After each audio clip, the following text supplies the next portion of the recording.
Donc on est parachat Teruma. Alors c'est marqué dans cette paracha, le début de la paracha. Vaidaber Hashem el Moshe les morts. Donc a dit Hashem à Moshe en disant Daber el Béni Israël. Parle au Béni Israël, aux enfants d'Israël, Veikrouli Teruma. Veikrouli qui me prennent pour moi de la Teruma un prélèvement. Met kol ish de tout homme. Asheré Devedou Libo, qui leur a donné avec cœur, avec son cœur. Vous prendrez mon prélèvement. Donc ce prélèvement il va servir à quoi? Il va servir à construire un temple, le Mishkan dans lequel Hachem va résider. Ça va? Après dans ce temple-là. Voici donc les prélèvements, que vous prendrez deux. Donc Hachem précise, c'est lui qui précise et qui dit voilà ce que vous allez prendre de ces gens. Ça va? Zahav va kesef ou décrocher, donc de l'or, de l'argent et du cuivre, Trelet va argaman, des fils de couleur azur, argaman de couleur pourpre, rouge, Vetola Hatchani, de la soie, Veshesh Veizim, des poils de chèvre, Veorot Elim Meodamim, des peaux de bouc, Meodamim qui sont de couleur rouge, Veorot Techashim et des peaux de Techashim, des animaux qui aujourd'hui ont disparu, Varatse Shittim et des bois de Shittim. Shemen Lamao, donc de l'huile, pour éclairer la menorah, donc le candélabre était bien sûr alimenté par de l'huile. Shemen, Bessamim et Shemen Mishra, des parfums qui vont alimenter l'huile de Mishra d'onction. D'accord? Velektoret d'Assamim et des Ketoret. Des Ketoret d'Assamim, c'est des encens qui vont brûler sur des autels, dans l'autel qui se trouve à l'intérieur de ce sanctuaire. Il y a un petit autel qui était en bois, couvert d'or, et c'est sur cet autel qu'on devait mettre des encens et qu'on devait brûler, les Ketoret. Ici, il faut aussi rapporter des pierres précieuses de Shoam et de Minuim, des pierres de Shoam qui vont servir à constituer le pectoral du Kohen Gadol. Ça va? Il y avait des pierres précieuses sur le pectoral du Kohen Gadol. Et Avnei Minuim, des pierres de remplissage, qui étaient des pierres qui se trouvaient sur les épaules du Kohen Gadol. La roche, Asuli Migdash, et dit Hashem, Asuli Migdash, vous ferez pour moi un Migdash, un sanctuaire, Veshachanti Betocham, et je résiderai parmi eux. D'accord? Parmi eux. Et là, bien sûr que le Mishkan, c'est un singulier, Betocham, c'est un pluriel. Ça va? Donc les Chachamim relèvent la question, ils disent que c'est une manière pour Akadosh Baruch Hu de résider parmi eux dans le cœur du clan d'Israël, dans le cœur des gens. Voilà. Il faut fabriquer un Mishkan. Oui, un Mishkan, c'est un sanctuaire, afin qu'Hachem puisse résider parmi eux, c'est-à-dire parmi des gens qui le fabriqueront. Ça va? Maintenant, ici c'est intéressant parce que Hachem va résider quelque part. Alors là, la petite recette, la recette pour faire que la Shekhinah, la présence divine, elle puisse s'impliquer quelque part, la recette, elle est marquée là. Ça va? Il faut savoir comment on va faire en sorte qu'Hachem va résider dans un endroit. Ça vous intéresse ou pas que Hachem réside parmi vous? Ouais, bon, on aimerait bien, moi aussi. Donc ici, c'est marqué là. Voilà. Il faut comprendre, voilà, tous les paramètres sont marqués là. On va essayer de décrypter ça et de comprendre. Vous voyez comment ça marche. En tout cas, Hachem dit, Ve'asui Migdash, fabriquez-moi un Migdash. Un Migdash, ça veut dire quelque chose qui est saint. Vous voyez? Maintenant, la sainteté dans la Torah, il va falloir définir aussi ce que ça veut dire la sainteté dans la Torah. Faites-vous un sanctuaire, un endroit saint, mais Hachem, a priori, ne résidera pas dedans. Ça va? On ne va pas fabriquer un endroit, un temple où Hachem va résider dans cet endroit. Il va résider dans le cœur de ceux qui le fabriquent, ceux qui vont faire des dons. Voilà ce qui est marqué. Alors, la complexité, c'est de comprendre, à quoi ça sert de fabriquer, puisque, de toute façon, il ne va pas résider dans ce que je fais, mais dans ce que je ressens. Ouais. Et deux, est-ce qu'on peut, vous croyez une seconde, qu'on peut enfermer Hachem dans un endroit? Est-ce qu'on peut enfermer Dieu dans un espace alors que lui est infini? Les dimanches, est-ce qu'on peut? Non, on peut pas. Donc à quoi ça sert de faire un endroit à quoi ça sert? Bon, à part ça, moi j'ai un petit souci. Est-ce qu'on a le droit de fabriquer des idoles? Pourquoi? Parce que la représentation, on a le droit d'enfermer dans ce qu'on croit, d'en représenter. Mais quand vous faites un Mishkan, à quoi ça vous fait penser? On fait un temple, pourquoi faire? Pour ressentir. Oui, quand les gens ils font des idoles, ils rentrent dans une église, tu as une idole comme ça, et puis le type il rentre, il dit oui, mais je parle pas. Ça m'aide à parler au bon Dieu. Ça va? Ça m'aide. Ça me fait peur, moi. Ça va? Pas vous? Donc c'est quoi la fabrication du Mishkan? À cause de ça, de fabriquer un Mishkan. À part ça, c'est marqué Ve'asuli. Donc, faites pour moi, prélevez pour moi, ça va? Et Rachid expliquait que pour moi, il faut le faire en mon nom. Ça veut dire qu'il faut le faire les Shem Shamaim. Ça va? Sans intérêt personnel. Li, c'est quoi? Lis pour moi, c'est quoi pour moi? Rachid expliqué. Pour moi, les Shem Shamaim, c'est-à-dire sans intérêt personnel. C'est difficile à comprendre ça. Et quand il répète aussi Ve Asulim Mikdash, faites pour moi un sanctuaire, de la même manière que vous avez fait des dons, il va falloir que je puisse résider dans ce qui est les Shem Shamaim, dans ce que vous êtes capable de fabriquer sans intérêt personnel. Voilà. Alors la première difficulté, c'est, on sait pertinemment que c'est très compliqué d'arriver à faire quelque chose sans intérêt personnel. Et j'ai même marqué l'inverse. Vous savez, la Gemara dans Psachim explique, vous voyez, une Gemara dans Talmud, un traité qui dit que l'air olam, c'est de quoi l'air olam? Toujours, il y a Asok, Adam, Mitzvot, un homme, il va devoir œuvrer dans l'étude de la Torah et la pratique des mitzvot, Shelo Lishma, pas au nom de Dieu, dans son intérêt personnel. Mitor Shelo Lishma, et maintenant qu'il va arriver à faire dans l'intérêt de soi, alors il va peut-être un jour réussir à le faire dans l'intérêt d'Hachem. Ça va? Ça va ou pas? Comment ça se comprend ça? Pourquoi il faut absolument passer par l'intérêt de soi, pour aboutir un jour à sans l'intérêt de soi? Pourquoi on n'arrive pas à le faire sans l'intérêt de soi? C'est une étape nécessaire pour pouvoir Pourquoi? pouvoir atteindre ce niveau Pourquoi? de pouvoir Pourquoi? dire rien pour moi, je laisse tout pour Hachem. Pourquoi? Pour comprendre. Pourquoi il faut passer par soi? On a un corps. Mais là, fais-le pour Dieu, Pourquoi tu rien? Pourquoi c'est pratique? C'est impossible. C'est impossible. Pourquoi? Pour comprendre. Pourquoi? Parce que nous, c'est du physique, c'est du matériel. Donc on est ici sur Terre, c'est du matériel, c'est du physique. Donc on a besoin de ressentir d'abord les choses. Pourquoi tu penses que c'est pour toi d'abord? Même si on est quand même un cerveau, tu es quand même d'extrapoler les choses, d'extrapoler. Pourquoi on est obligé de passer par la matière?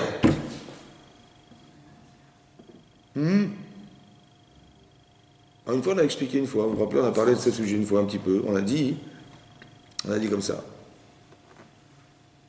Est-ce que vous avez une conception d'Hachem? Est-ce que vous avez arrivé à vous rendre compte de ce que c'est qu'Akadosh Baruch Hu? Alors on dit, bon, on sait que Dieu existe. Mais est-ce que l'effet de savoir, ça vous implique dans vos réactions de tous les jours, parce que vous savez quelque chose? On avait fait un cours pour expliquer que si quelqu'un il est surpris en train de faire une avéra, vous vous rappelez, on a parlé de ça, quelqu'un en train de surpris, il espère qu'on ne le verra pas quand il fera une faute.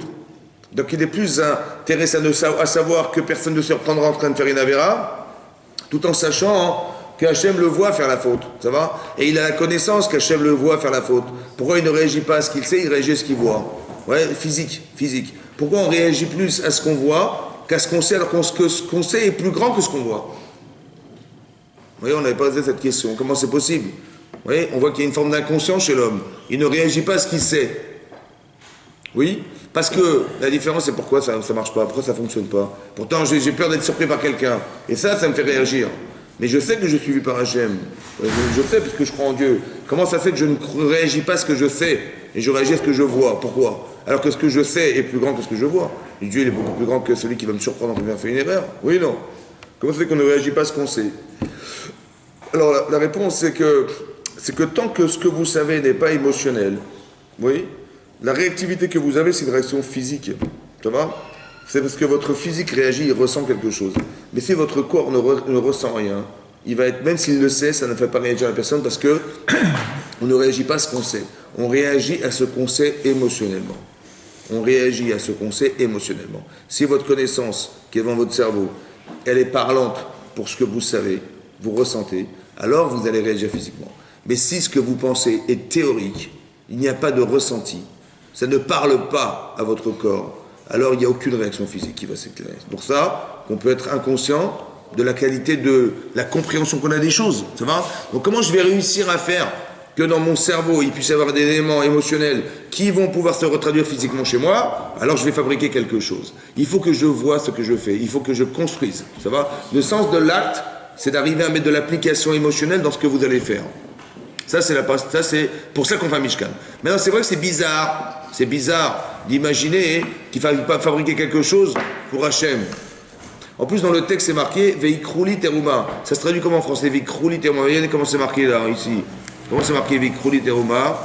Les premiers mots de la phrase, il y a marché Hachem, il a dit à Moshe, il a dit et qu'ils prennent pour moi un prélèvement. Et qu'ils prennent pour moi. C'est comme ça que vous parlez en français, vous? Quand vous demandez quelque chose à quelqu'un, vous lui dites donnez-moi ou vous dites prenez pour moi? Hein? Est-ce qu'on prend pour soi ou on donne? C'est quoi prenez pour moi? C'est quoi prenez pour moi? À la différence de donner. C'est quoi la différence entre donner? Quand je donne, je prends de moi et je donne. Oui, pourquoi Hachem n'a pas dit donnez-moi? Dieu vous le rendra. Hein? Pourquoi Hachem il a dit donnez-moi? Il n'a pas dit donnez-moi. Il a dit prenez pour moi. C'est quoi prendre? C'est quoi la différence entre prendre de soi ou donner?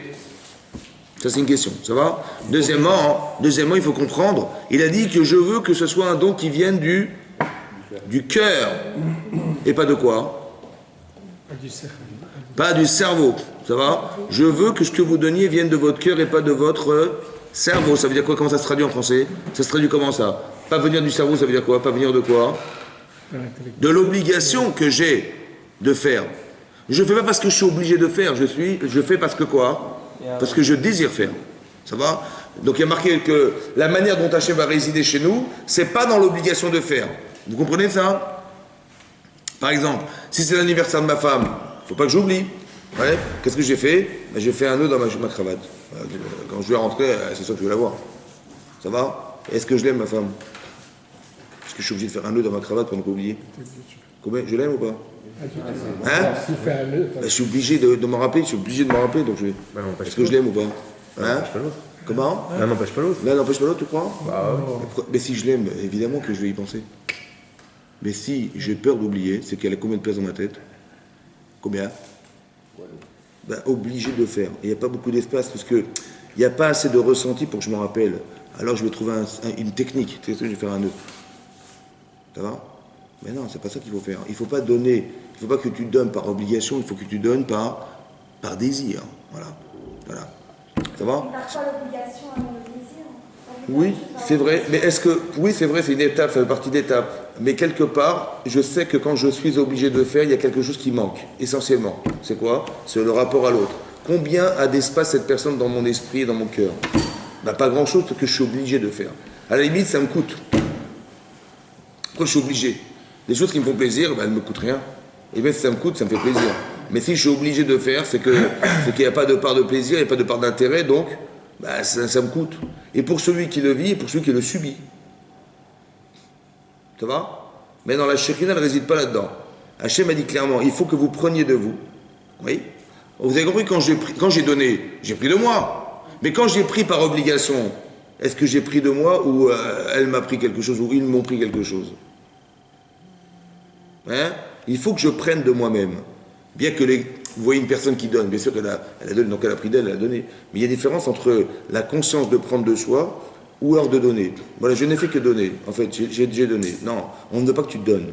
On veut que tu prennes de toi quelque chose. Alors on va essayer de comprendre ce que ça veut dire. Et Hachem réside dans cet espace. On va essayer de comprendre. Ça va? Donc c'est marqué clairement dans la Torah. Veikrouli teruma. Hachem il dit, je veux que vous preniez de vous quelque chose. Mais ce qu'on prend, à qui ça appartient? Tout ce que vous avez, à qui ça appartient? Hein? Ça appartient à Dieu. Ça veut dire quoi prendre de moi alors que c'est à lui? Ça c'est une chose. À part ça, est-ce qu'on peut lui donner? Est-ce qu'on peut donner à Dieu quelque chose? D'ailleurs, un, il a tout. Et deux, est-ce qu'il est récepteur? Quand j'ai la main de quelqu'un, il me tend sa main, je lui mets dans sa main, j'ai mis quelque part. Mais tu donnes à qui? C'est quoi prendre de moi pour quoi faire? Hein? Il faut comprendre ce que ça veut dire prendre de moi. Quand tu prends de toi, tu donnes à qui, finalement? Surtout que le Mishkan, il va servir à rien, puisqu'Hachem, il va résider dans mon cœur. Ça va? Donc, c'est quoi l'intérêt de donner? Et deux, puisque je sais que personne ne réceptionnera ce que je vais donner, alors c'est quoi ce don? C'est quoi ce don? C'est écrouler tes roumains. Maintenant, est-ce que Hachem va résider dans la matière? Voilà, j'ai dit donner de l'or, je suis content, j'ai fait la mitzvah, j'ai donné de l'or, j'ai donné de l'argent, j'ai donné du cuivre, j'ai dit voilà, j'ai fait ma mitzvah, voilà.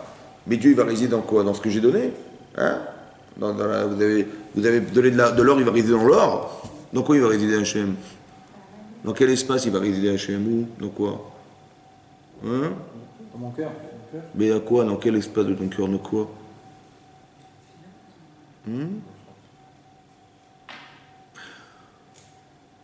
Il va résider dans l'espace que tu laisses. Le don, c'est quoi le don de soi? J'ai fait abstraction de moi pour quelqu'un. Ça va? J'ai fait abstraction de moi pour quelqu'un. Mais non. Si ça vous est difficile, c'est qu'il n'y a pas beaucoup d'espace pour la personne. Par exemple, quelqu'un qui va se marier, il va faire un grand repas. Est-ce qu'il va réfléchir Est-ce qu'il va réfléchir pendant le mariage? Oh, purée, ça me coûte de l'argent, purée, il y en a marre de ces trucs-là. J'ai invité du monde, peut-être j'ai invité trop de personnes, je danse, mais je pense combien ça m'a coûté. Hein? Est-ce que vous réfléchissez à ça? Ça peut arriver, hein? Mais bon, quand tu vois les gens qui. Ça coûte 40 000 euros et ça va durer 5 heures. J'ai payé 8 000 euros de l'heure, mais attendez. Hein? Bon. Est-ce que la personne sent ça ou dit elle est tellement contente quand vous dites je vais me marier, elle commence par réfléchir à combien ça va nous coûter. Les gens ils donnent ce qu'ils peuvent donner, ils donneront avec plaisir. Est-ce que vous déjà vous imaginez que vous allez devoir vous restreindre, vous dites écoutez on va rien faire du tout, ouais, on va envoyer les faire part avec des boîtes de cacahuètes et les gens ils diront allez se rencontrer, ils sauront qu'ils auront goûté les cacahuètes, ils auront fait une petite bracha et c'est bon. Hein? C'est comme ça qu'on fait? Non. Mais ça coûte ou pas? Mais est-ce que ça nous coûte? Ça nous coûte? Ou ça se fait par plaisir? Ça n'empêche pas l'autre. Non, mais quand je fais par plaisir, je ne réfléchis pas à combien ça me coûte. Je réfléchis à qu'est-ce que ça me procure. Mais est-ce que ce que je donne n'est pas proportionnel à ce que je ressens? Est-ce que ce que je prends de moi n'est pas proportionnel à ce que je ressens? Ben oui. Par exemple, à un anniversaire, vous allez faire un petit gâteau. Oui? Je sais pas moi, un examen réussi, vous allez inviter vos amis au restaurant. Quand vous allez faire une brit mila, vous allez faire une séouda un peu plus grande, une bar mitzvah un peu plus grande, et un mariage encore plus grand. Donc c'est-à-dire que la séouda, elle est proportionnelle à la joie que je ressens. Ça va? Mais la joie que je ressens, c'est quoi? Qu'est-ce que j'ai montré en fait? J'ai montré l'espace que je donne à l'événement. Shabbat, vous mangez Shabbat. Ben vous voyez bien que le vendredi n'est pas le Shabbat et le dimanche n'est pas le Shabbat. Ouais, le dimanche vous mangez des sandwichs et le Shabbat vous mangez autre chose, ça va? Mais vous avez montré la différence. Mais qu'est-ce que vous avez montré? Vous avez montré quel espace vous avez dans votre cœur pour le Shabbat. Comment ça se voit? Ben, j'ai vu comment elle s'habillait, j'ai vu comment il s'habillait, j'ai vu comment on a mangé, la table qu'on a préparée. Mais ce que vous avez montré, c'est ce que vous avez ressenti. Est-ce que vous dites on va manger moins Shabbat, ça nous coûte trop cher? Hein? Non, vous faites par plaisir. Au contraire, si vous avez plus de monde et plus de choses à mettre, vous le ferez avec plaisir. C'est un don du cœur. Maintenant, vous n'avez pas pris par obligation de faire Shabbat. Maintenant, qu'est-ce que c'est que la Séouda? Qu'est-ce que c'est que le Mishkan? Le Mishkan, c'est la représentation physique de ce que vous avez ressenti à l'intérieur de vous-même. Si vous faites un petit repas, c'est que ça ne vaut pas grand-chose. Si vous faites un grand repas, c'est que ça vaut. C'est que ce que représente le repas. On va fêter quelque chose, on va fêter le Shabbat, on va fêter un mariage, on va fêter une bar mitzvah. Qu'est-ce que c'est qu'une bar mitzvah? C'est vous qui réfléchissez, mais c'est vous qui allez dimensionner cette chose.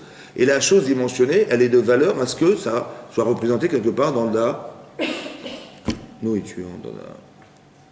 Mais la proportion de ce que vous faites est égale à ce que vous ressentez. Donc Hachem, il réside dans ce que vous avez mangé ou dans l'espace que vous avez laissé. Vous avez compris? C'est là qu'Hachem réside. Mais comment je le sais? Parce que je prends de moi quelque chose. Je prends de moi. Mais ce que je prends par désir est la révélation de ce que je ressens pour lui. Hachem, il ne réside pas dans ce que vous donnez. En vérité, je vais vous dire bien plus que ça. Les gens en général ne résident pas dans ce que vous donnez. Ils résident dans ce que vous ressentez. C'est là, ce que tu donnes, c'est ce que tu ressens. Et la personne, elle est contente de pas ce qu'elle a reçu, mais elle est contente de voir qu'au fond, de voir que combien tu lui laisses de place dans ta tête, dans ton cœur. Vous comprenez ce principe? Donc où est-ce qu'Hachem réside? Hein? Dans l'espace que vous lui laissez. Veshachanti betocham. Et je résiderai parmi eux. Ça va? C'est ça le Mishkan. On va créer un sanctuaire. On va créer un sanctuaire dans lequel Hachem va résider. Ce sanctuaire, c'est ça. Je vais prendre de moi, mais par désir de me lier de l'alliance avec Hachem quelque part, ou de me lier d'alliance avec la personne. Et ça, c'est pas... Si je le vis comme un sacrifice, alors je dis, bon, ben, je suis obligé, ça me coûte, mais bon, c'est pas grave, Dieu m'a demandé. Hachem, il m'a téléphoné, il m'a dit, bon, qu'est-ce que tu donnes? Je dis, ben, il m'a téléphoné, je suis gêné. Ben, je donne de l'or.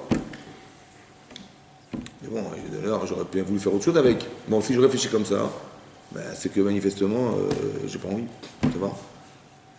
Donc il faut bien construire. Donc, ce que je prélève de moi, ce que je prends de moi, c'est ce que. Par exemple, c'est intéressant que quand quelqu'un se marie, par exemple, oui, quelqu'un se marie, il est obligé de dire à sa femme, Ariat Mikou Deshetli, Aria, tu es Mekudeshet. On va traduire en français. Comment on traduit en français Mekudeshet? Comment ça se traduit? Hein? Tu es Mekudeshet. Tu es Marié. Mekudeshet. Kadosh. Kadosh. Sanctifié. Donc tu es une sainte pour moi. C'est quoi Mekudeshet? Tu es une sainte. Une mauvaise sœur ou une bonne sœur? Alors, c'est quoi? Ça veut dire quoi? Tu dis à ta femme que tu es une sainte? Hein? Ça veut dire quoi? Mekudeshet. On dit Mikdash, Kadosh.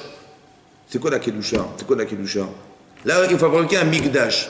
Oui, il faut fabriquer un sanctuaire. Ça vient de ça. Mais c'est quoi la Kedusha? C'est quoi la Kedusha? C'est quoi pour vous la Kedusha? Hein? C'est quoi? C'est quoi? On ressent. C'est quoi la Kedusha? Tu dis à ta femme, arrête Mekudeshet. Tu mets sanctifié. Ça veut rien dire, tu veux sanctifier.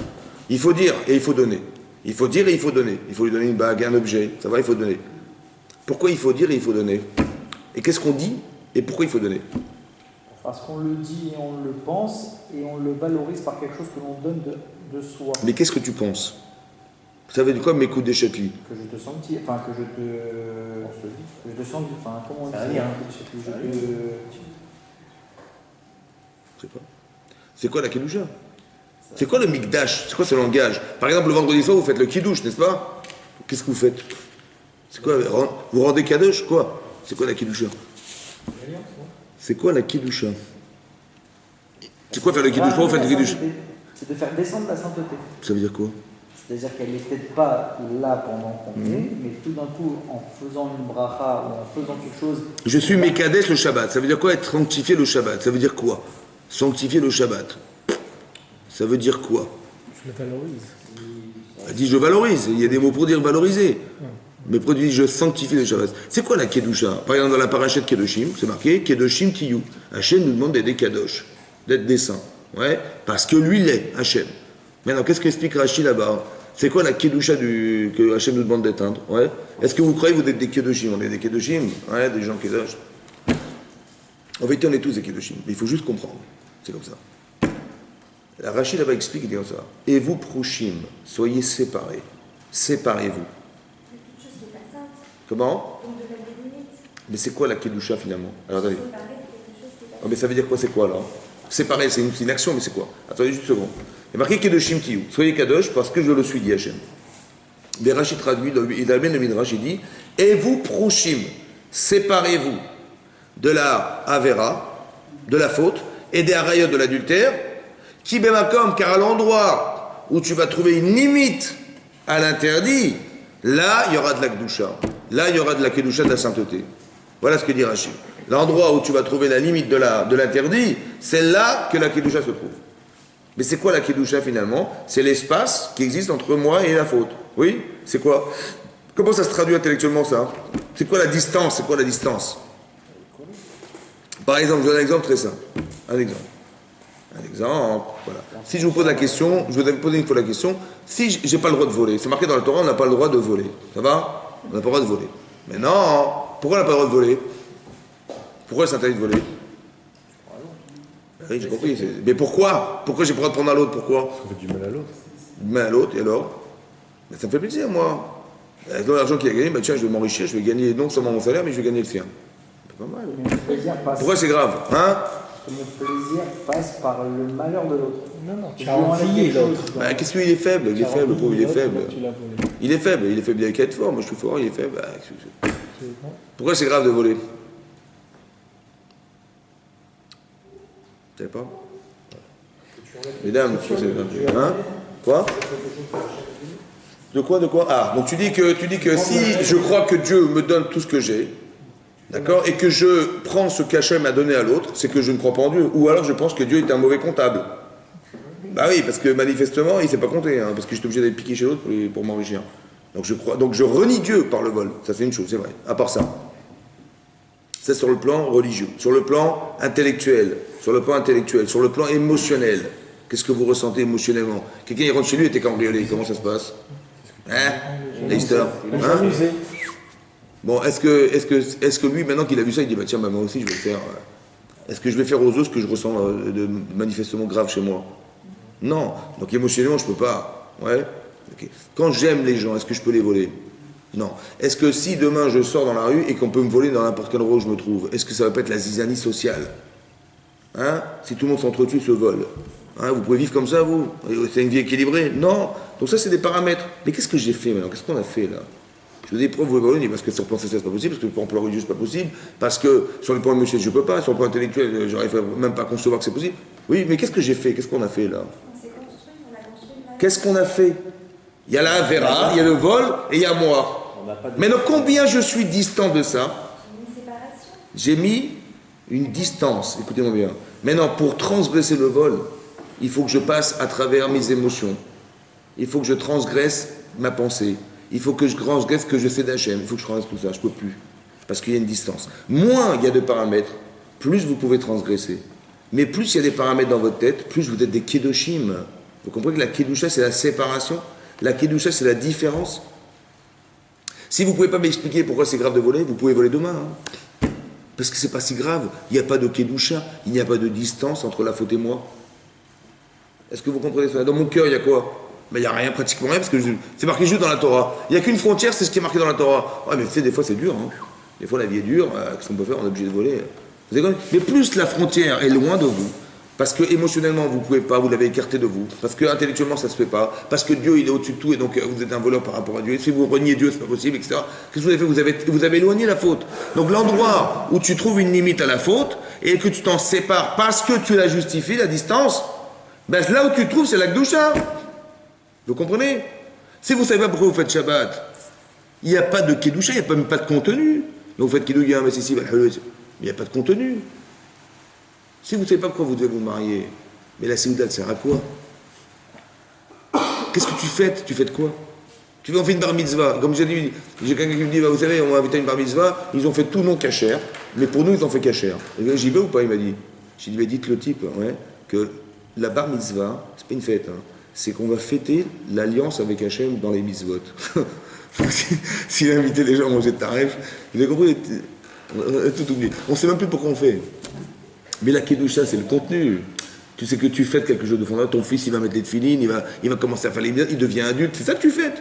Quand tu te maries, ben, ta vie elle a démarré il y a bien longtemps déjà, c'est vrai, mais ta vie de marié, ta vie qui va vraiment démarrer, elle va démarrer aujourd'hui. C'est un démarrage fantastique que tu as espéré et qui n'avait de sens que le jour où tu l'as fait. Mais c'est ça que tu vas fêter. Mais plus tu mets des éléments, plus ta séouda elle va être grande. Ou alors tu vas imiter les gens, mais c'est stupide. Vous avez compris?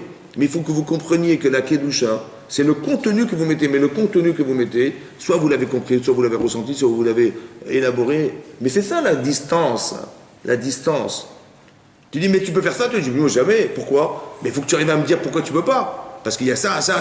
Mais tout ce que tu vas me citer, tu vas m'énoncer, c'est la distance qui existe entre toi et la chose. C'est ça, Kadosh. La Kedusha, c'est ça. Il y a un Sefer Torah derrière moi, ça va? Qu'est-ce qu'il a, quel Kedusha il a? C'est un rouleau avec des parchemins écrits avec de l'encre. Quel Kedusha il y a dedans? C'est quoi la Kedusha du Sefer Torah? Ben, c'est les messages. C'est le fait que c'est Hachem lui-même qui l'a dit à Moshe Rabbeinu. C'est divin. C'est-à-dire que tout ce que tu peux penser, ça peut être remis en cause. Mais ça ne pourra jamais être remis en cause. C'est énormissime. C'est ça la Kedusha. Vous comprenez? Quand je dis à ma femme, Ariat Mekou Chetli, qu'est-ce que ça veut dire maintenant? J'ai dit à ma femme sous la choupa, tu es sanctifié pour moi. Ça veut dire quoi pour vous? C'est quoi le pshat maintenant? C'est quoi le sens? C'est-à-dire qu'avant de lui faire du mal, il y a il n'y a pas que du mal, et même dans le bien, je te dis dans le bien. Pourquoi tu l'as épousée? Tu sais pourquoi tu l'as épousée? Parce qu'il y a plein de choses que tu as trouvées en elle que tu n'as trouvées nulle part.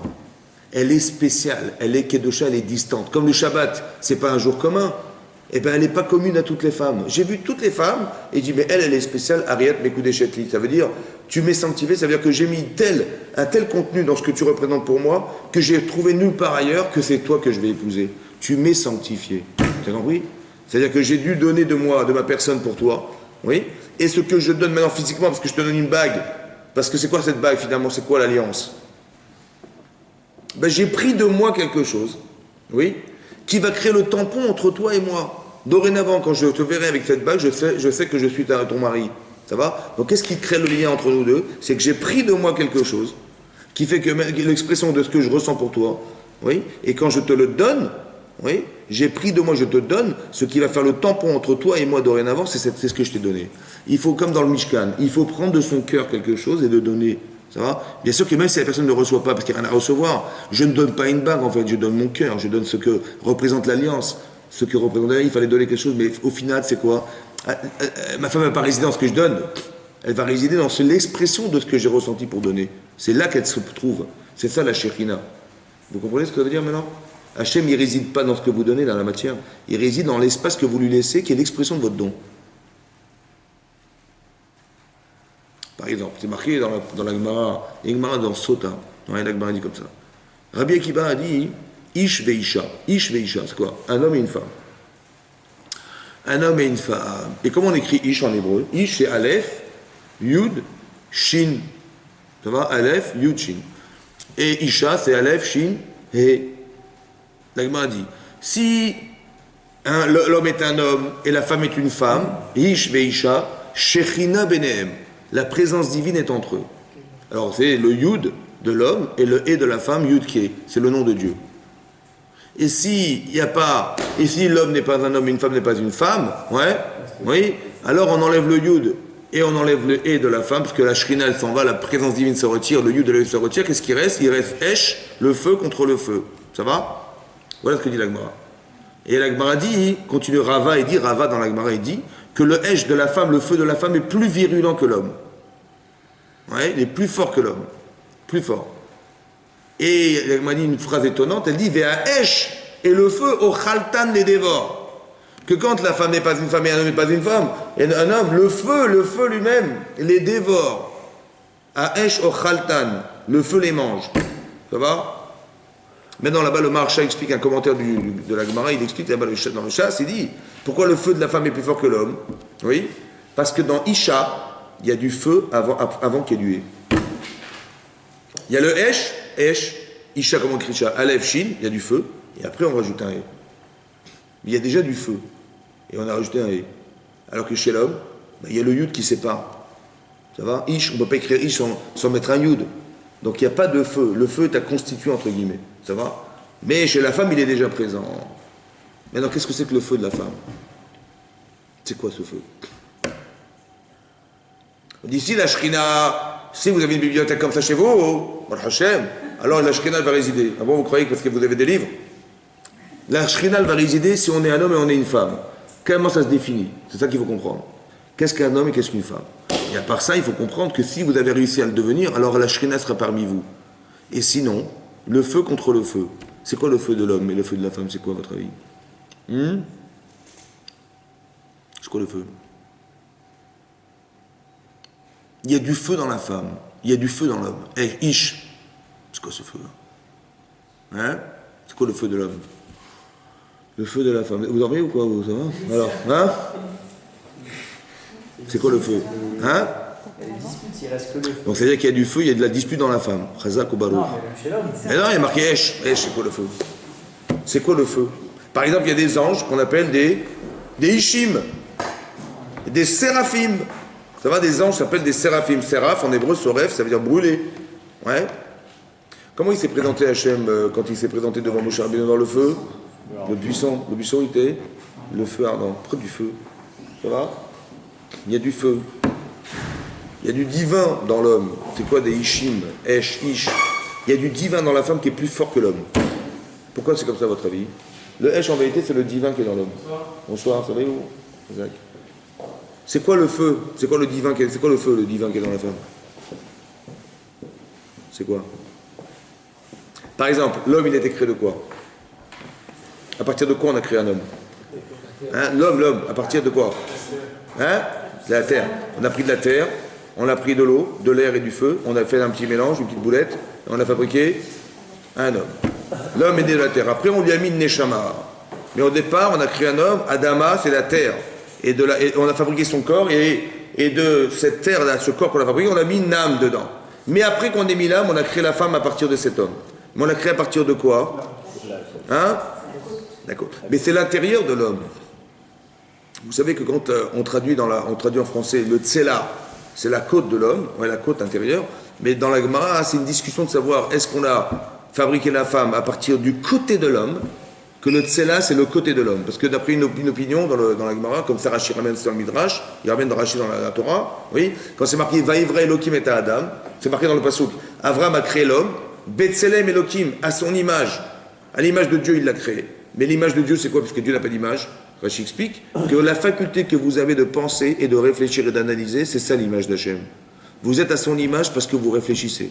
Vous êtes à son image parce que vous analysez. C'est ça l'image. Betselem Elohim baraoto, Zachar ou Nekeva baraotam. Mâle et femelle, il les a créés. Au début, il a dit comment? Comment se marquer le début du verset? Vaïvra Elohim et Adam. Il a créé Hachem l'homme.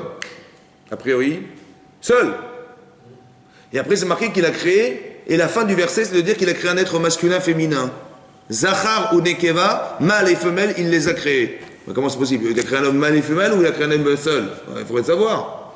Alors, la Gemara a expliqué, oui, et en fait, c'est une discussion dans le Chasse, dans le Talmud, de savoir est-ce qu'au départ, Hachem, il a créé un être masculin, féminin. Oui, ils étaient jumelés. Et que le tsela de l'homme, le côté, n'est pas la côte, c'est le côté de l'homme qui l'a séparé de la femme. Ils étaient dos à dos. Ouais. Ou bien non, qu'il a créé un homme et que de l'homme il a créé la femme. Ça va? Il a créé d'après ça. Donc soit il était dos à dos, il les a séparés. Mais comment étant dos à dos, il peut s'ennuyer tout seul? Il peut quoi? S'ennuyer. S'ennuyer? C'est pour ça que la femme a été créée, non? C'est parce qu'il s'ennuyait l'homme. Oui, il voulait jouer au foot, mais il savait pas jouer au foot. Alors, non.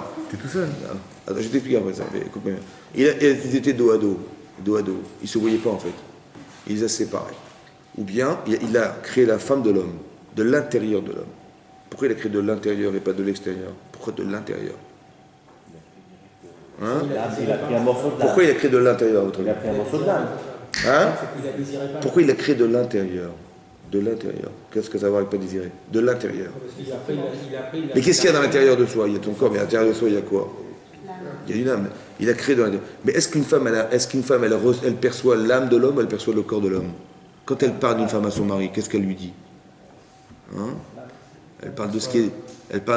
Une femme est beaucoup plus essentielle. On va dire, quand elle parle, elle est peut-être ou elle désire que son mari évolue, ou bien elle est déçue qu'il n'est pas plus avancé. C'est spirituel. Le Hesh de la femme, c'est toute la partie spirituelle qui est dans la femme. C'est-à-dire que, et pourquoi c'est plus puissant? Parce que l'homme a été créé de la terre, mais la femme n'a pas été créée de la terre. Quand on dit dans la Gemara, dans Shabbat, dans le traité de Shabbat, c'est marqué qu'une femme, elle a une bina yetera. Une bina yetera, c'est-à-dire on dit une intelligence supérieure. Mais ça veut dire qu'elle a une intuition. Une femme, elle sent des choses qu'un homme ne sent pas. Ça va? Une femme, elle sent ce qu'un homme ne sent pas. Mais d'où lui vient cette intuition, à votre avis? Elle est spirituelle, cette intuition. Elle dit, je ne peux pas t'expliquer, c'est comme ça. Je sens des choses, où ça va, où ça va pas, mais je sens. Mais comment tu sens? D'où tu sais? Où est la logique? C'est comme ça, je sens. Mais d'où ça vient? C'est spirituel. Ça va? Ça fait partie du Hesh de la femme. Oui? Une fois on a expliqué, on a dit qu'il y a deux feux dans le monde. Oui? Il y a deux feux. Par exemple, dans le Mishkan, il y avait quoi dans le Mishkan? Qu'est-ce qu'il y avait dans le Mishkan? Quels objets il y avait dans le Mishkan? Dans le Kodesh HaKodeshim, il y avait quels objets dedans? Il y avait la menorah, très bien, donc le candélabre. Il y avait quoi d'autre? Hein? L'arche. Où il y avait dedans? Dedans, il y avait quoi? Les tables de la loi et les débris des tables de la loi. Ouais, il y avait une boîte, oui, dans laquelle on avait mis la Torah dedans, les tables de la loi, plus les débris des tables qu'on avait brisées, on les était dedans. Et dessus, il y avait quoi? Il y avait un couvercle, et dessus, il y avait des chérubins. C'est quoi des chérubins? C'était quoi? Des anges avec des ailes déployées, un en face de l'autre. Ils avaient des visages de quoi? Visage de quoi? Rachid dit d'enfant. Ici, dans le Chumash, il dit qu'il y avait des têtes d'enfants. Dit, il y a une Gemara, il y a un Zohar qui dit qu'ils avaient des têtes d'adultes. Le Zohar, tête d'adulte. Et c'est marqué dans la Gemara que c'était un homme et une femme qui s'enlaçaient. Ça va? Les kérouvim, les chérubins. Ils avaient des têtes de quoi, tu m'as dit? Des têtes de quoi? D'enfants. Dis-moi, est-ce qu'on a le droit de fabriquer des statues? Non. Et bien là, il y avait carrément, dans le Kodesh HaKodeshim, sur la Torah, il y avait des chérubins, des anges avec des ailes qui étaient déployées. Comment vous contrôlez ça, vous? Qui représentaient de quoi? Soit des enfants, soit, d'après Rashi, soit des adultes qui s'enlacent. C'est bon? Sur la Torah. Ah, incroyable. Mais c'est pas la représentation de Dieu et du peuple juif? Non. Mais non, c'est marqué dans la Torah, dans la paracha de cette semaine. Quand Hachem il parlait à Moshe Rabbeinu, vous vous rappelez de ce passage? Par quoi il parlait? Par où ça passait par où? Hein? Par où ça passait? Non, dans la Torah, dans le désert. On s'est dépassé dans le désert pendant combien d'années? 40 ans, mais à chaque fois qu'Hachem y parlait. Et par quoi il parlait, Hachem? Par quel moyen? Par quel téléphone? Allô? Ben, il parlait par les kérouvim. Il parlait entre les chérubins. Entre ou alors Oui, pas entre. Oui. Et Hachem, il disait, voilà.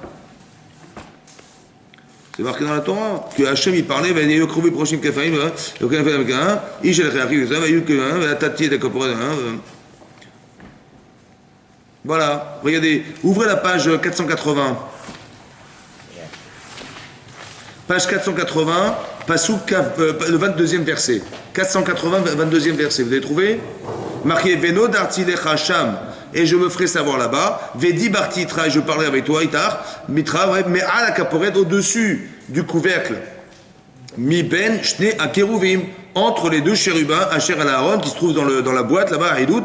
Et Asher, tout ce que je te donnerai, je le dirai à travers les chérubins. C'est quand même incroyable que Hachem, il a parlé à travers des chérubins. La parole divine, elle va passer par ces deux. Maintenant, qu'est-ce que c'est qu'une avodazara? C'est quoi comment traduire en français avodazara? Travail interne. Hein? Avodazara. Avoda, un service. Zar, c'est quoi zar? Hein? Bizarre. Non, genre. Zar, c'est quoi zar? Étranger. Mais alors, est-ce que c'est un service étranger ou c'est un service mensonger? Il n'y a pas marqué que c'est un service mensonger. Quand quelqu'un il est idolâtre, c'est pas mensonger, c'est étranger. Pourquoi? Parce que ça n'a pas été ordonné par Hachem. Il y a un bien dans le fait de faire de l'idolâtrie. Parce que quelque part, il s'attache à quelque chose. Mais comme ça n'a pas été ordonné, c'est interdit. Mais là, ça a été ordonné par Hachem ou pas? Oui. Ah oui, donc c'est pas de la Vodazara. Il y a un bien de mettre en forme. Quand ça a été ordonné, ça a un sens. Quand ça n'a pas été, c'est une avoda zara. C'est un service zar, étranger. Ça va? C'est pas mensonger, c'est étranger. Mais non, il faut comprendre, juste comprendre. Quel est le sens de ce qui est marqué? On a mis des chérubins au-dessus de la Torah. C'est quand même bizarre, non? Oui, ça vous choque pas, vous? Un petit peu le dimanche? Ok. À part ça, hein, où est-ce qu'on retrouve les chérubins dans la Torah? Ça vous dit quelque chose ou pas? Les chérubins, est-ce que ça vous dit quelque chose? Où est-ce qu'on trouve des chérubins dans la Torah? Ça vous dit quelque chose ou pas? Est-ce que vous lisez la paracha chaque semaine? Il faut commencer, hein. Bon, regardez parachat de Bereshit, au début de la création du monde. Ça vous dit quelque chose ou pas? Non? Alors, ouvrez la page. Alors, on y va. Quand Adam et Chava ont fauté, vous vous rappelez ou pas? Adam et Ève, quand ils ont fauté, qu'est-ce qu'il a fait Hachem? Il les a chassés du Gan Eden. Regardez, ouvrez la page 20. Page 20. Vous avez vu? Page 20, 23e verset. C'est tout au début de la Torah, oui. C'est marqué page 20 là-bas, c'est marqué. Vaishalechu Hashem Elokim mi Gan Eden. Donc il les a chassés à Kadosh Baruch Hu du Gan Eden, du jardin d'Éden, la Avod et Adama pour travailler la terre, Asher Lukach Misham, qu'il avait pris de là-bas. Vaigaresh et Adam. Il a chassé l'homme. Vayashken Mikedem, il l'a fait résider Mikedem à l'est, les Gan Eden, du jardin d'Éden. Et et à Kérouvim. Ve'et la'at, avec les chérubins, ve'et la'at à Cherev, et la lame du sabre a mis tapechet qui tournait, l'ishmor et eretz achaim, pour garder le chemin qui est amené à l'arbre de vie. C'est bon qu'on retrouve des chérubins ici. Les chérubins qu'on trouve dans le Mishkan, oui, bizarrement, on les retrouve dans la Torah, quand Hachem il a chassé Adam et Chava, pour travailler la terre, il a gardé le Gan Eden pour ne pas qu'ils puissent y rentrer, leur faire peur. Il a mis des chérubins qui avaient des sabres qui s'inversaient. C'est quoi qui s'est inversé à votre avis? C'est quoi ça? Pour retourner au Gan Eden, il faut faire quoi maintenant? Ben, il faut inverser. Il faut trancher ce qu'on doit inverser. J'ai fauté. Il y a quelque chose en moi qui n'a pas lieu d'être. C'est qui m'amène à la faute. Il faut que je tranche. Ouais, mais avant, il faut que je sois mes affaires. Que j'inverse cette notion et que je la tranche pour la retirer. Et là, je pourrais retourner à Gan Eden. Mais qui c'est qui garde? C'est les chérubins. Ça va? Qui représente l'homme et la femme. L'homme et la femme qui s'enlacent. d'après le Zohar, d'après l'Agman en Yuma d'Afnundalet. Ouais, un homme et une femme qui s'enlacent, c'était ça, le départ. Maintenant, on a dit aussi que dans le Mishkan, il y avait quoi? Il y avait des kétoret, des encens. Maintenant, quand vous allez vous avez un hôtel, ça va, l'hôtel qui est un petit hôtel qui était dans le Kodesh HaKodeshim. Il était fabriqué avec quoi? Hein? En bois. Qu'est-ce qu'il y avait dessus? De l'or. De l'ordure? De l'ordure ou de l'ordure? De l'ordure. Maintenant, de l'ordure. Maintenant, de l'or, de l'ordure.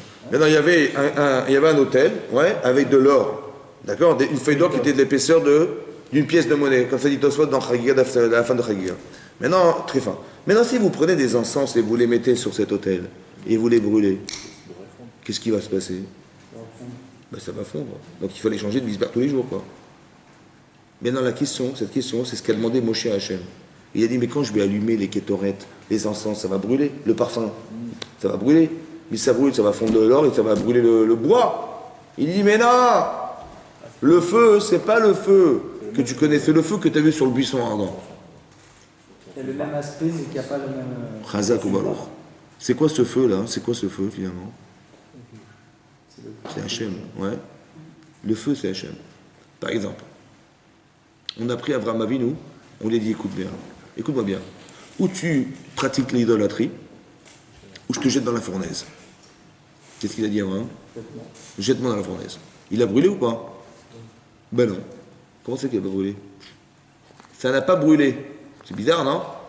Hananea, Mishael, Azaria, Nebuchadnezzar, Nabucodonosor, pareil. Et hop, on va les jeter dans la fournaise. Ils sont jetés, ils ne sont pas brûlés. Il y a un feu qui ne brûle pas, c'est bizarre, non? Une fois, on a dit à Hanouka, qu'est-ce qu'on a fait à Hanouka? Ben, on a pris une fiole d'huile qui devait durer 24 heures. Oui. Et on a vidé cette fiole dans des flacons de la menorah qui se trouvait dans le Beth Amikdash. Il y avait combien de branches dans la menorah? Combien il y avait de flacons? Hein? 7 ou 8? Ou 7? 7, Razak. Donc il y avait 7 branches, 3 de chaque côté et une au milieu. Il y avait des flacons. Qu'est-ce qu'on a fait? On a pris la fiole qui devait durer 24 heures, on a vidé la fiole dans 7 flacons.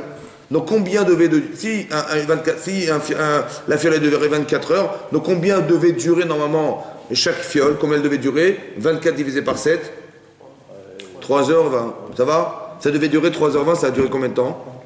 Ça a duré 8 jours. Ça devait durer 3h20, ça a duré 8 jours.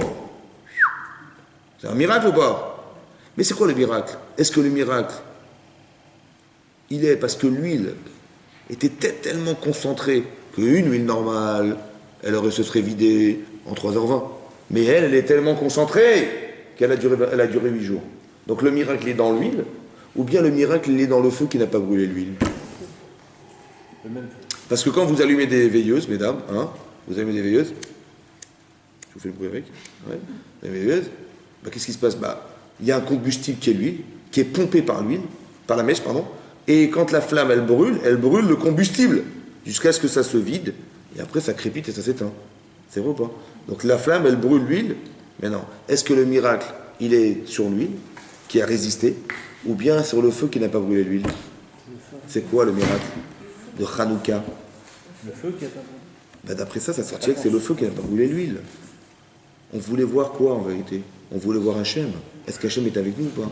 Ben, tu vas le voir dans le feu, dans le buisson ardent, dans les kétorets, dans les machins, dans la menorah, dans les kétorets, tu vois le Hesh. C'est quoi ce feu en fait? Ben, c'est le feu qui est dans l'homme et le feu qui est dans la femme. Maintenant, tu ne reconnais pas ce feu, il va te manger. Vous savez ce que c'est qu'une frustration? Vous savez ce que c'est qu'une frustration? Oui. C'est quoi? Eh bien, c'est de ne pas reconnaître le feu que l'autre il a. Tu dis, ah bon, tu me reconnais pas? Ah ouais? Ah bon? Bah, tu vas voir ce que je vais te faire. Vous voyez ça? Vous voyez ça? Tu me reconnais pas? Tu m'as fait ça, mais tu vois ce que je vais te faire. Eh bien, ça, c'est le feu qui les dévore. C'est-à-dire que tu ne reconnais pas tout ce que j'ai de puissant en moi. Tu ne me reconnais pas? Ben, c'est ce même feu que tu ne reconnais pas qui va te manger. Donc, c'est quoi une frustration? C'est le profond sentiment qu'on a Hachem avec nous et que l'autre ne reconnaît pas la partie d'Hachem que j'ai en moi. Et cette frustration, elle me blesse au point de te le renvoyer dans la figure. Ça va? Donc si ça c'est une frustration, donc c'est quoi? C'est quoi ne pas être frustré? C'est quoi un homme et une femme alors? C'est d'arriver à entretenir ce feu. Shechina Benehem, qu'il y a la présence, la présence divine. Mais c'est quoi la recette pour faire que il y ait une présence divine et un couple soit épanoui? C'est quoi la recette? C'est ce qui a marqué là. Il faut que tu prennes de toi l'Echem Shamaim.